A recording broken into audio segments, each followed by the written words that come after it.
Good morning. Today is Wednesday, October 11th, 2023. We here in Montreal and elsewhere outside of Israel, we're looking for ways to help our brothers and sisters in Israel. We're helping directly by reaching out to friends and others to show our support. We're donating generously to the many worthy causes desperately seeking funds. We are gathering publicly to affirm our support for Israel and the IDF and to counter the false and misleading statements of our enemies. And we are praying like never before, because prayer helps in many ways. Allow me to recommend another avenue.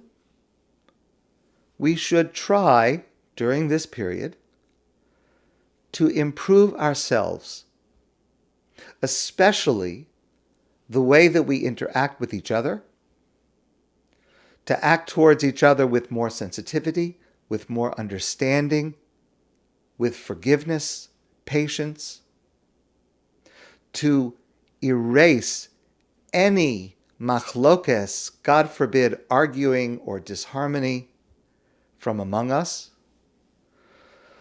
because we know this helps bring God's protection for all of us. So here is a crucial suggestion that comes from this week's Torah portion, the Parsha Bereshis. There's a passage in the Talmud, Masechta Gittin, says as follows: Hane'elavim ve'enan olvim, shomin cherpasan ve'ein mashivin. Those who allow themselves to be shamed without shaming back, those who hear themselves being insulted and do not respond. So first of all, let me just clarify. This is not in the context, God forbid, of our enemies or a matter of principle. Of course, we have to stand up, we have to respond.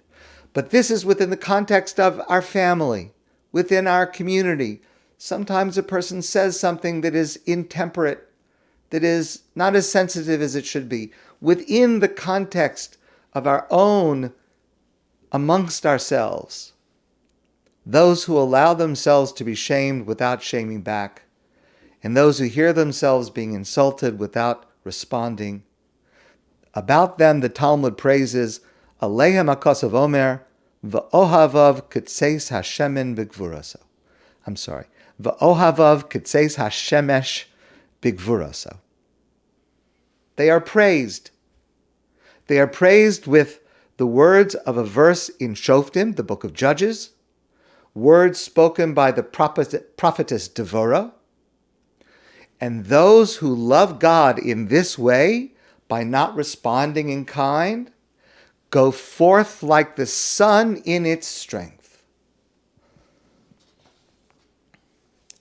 You don't have to respond to every slight. You can let it slide. You don't have to get angry at every provocation. Let it go. It's hard. It takes discipline. But the benefit is great because it allows harmony. It helps to erase machlokes, arguing, fighting, which is so damaging, so destructive. It's a good thing. It's important to try to work on. But what's the connection in the verse to the sun?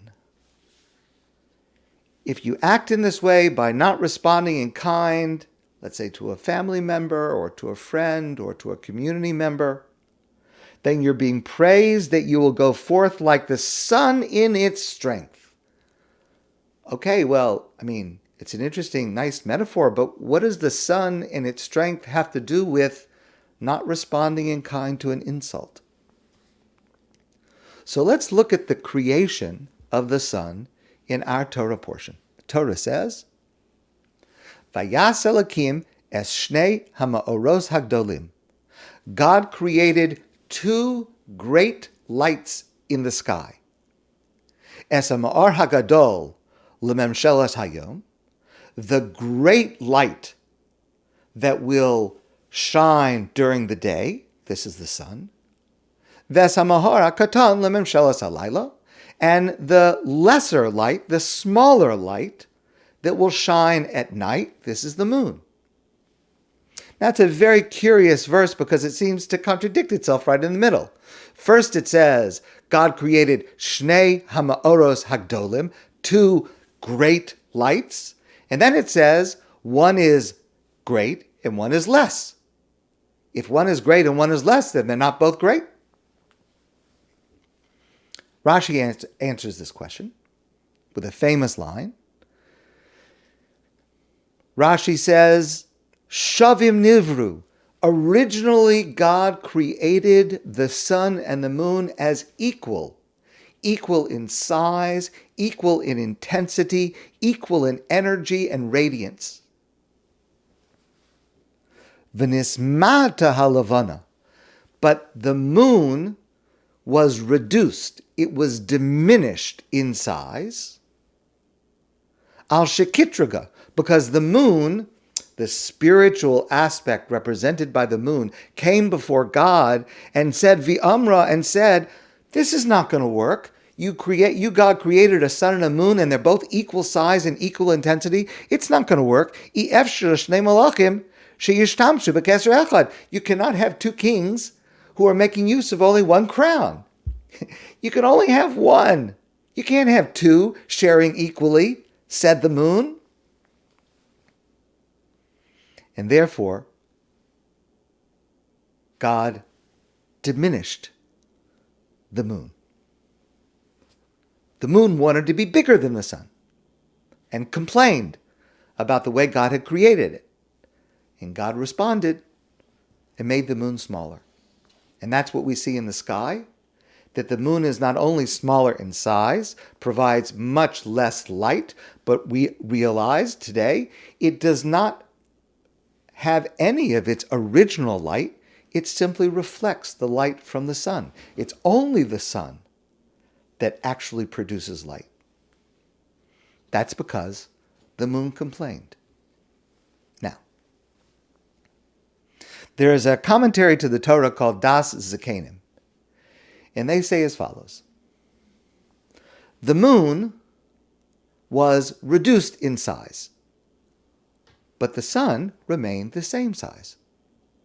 Why? Why did the sun stay the same size?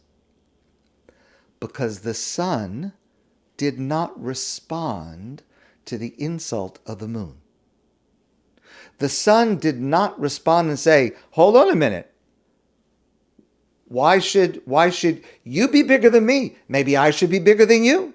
The sun did not say that. The sun did not respond to the insult or the challenge presented by the moon. The sun heard the moon's insult and did not respond, and therefore it retained its primary importance and size and light and energy till this very day.